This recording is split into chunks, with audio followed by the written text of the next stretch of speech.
Nataka niwapromise kitu. Nitawafundisha Mungu wa utajiri. Nitawafundisha Mungu anayewapa pesa. Nitawafundisha Mungu anayetoa pesa.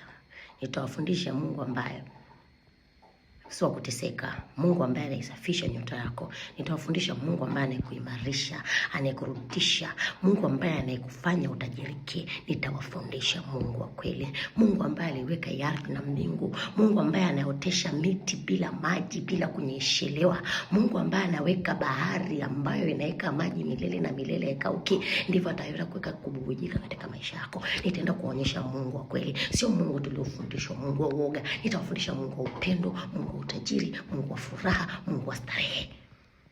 Mungu tunajitumba tuteseke, tunadanganywa na tunapumbazwa na tunaendelea kupumbazwa. Wengine wanakula maisha, na wewe kwa nini usiale maisha? Ukiwa na Mungu, ukiona hauli maisha, huyo Mungu sio Mungu, ni Lucifer. Mungu atakagi mtu ateseke.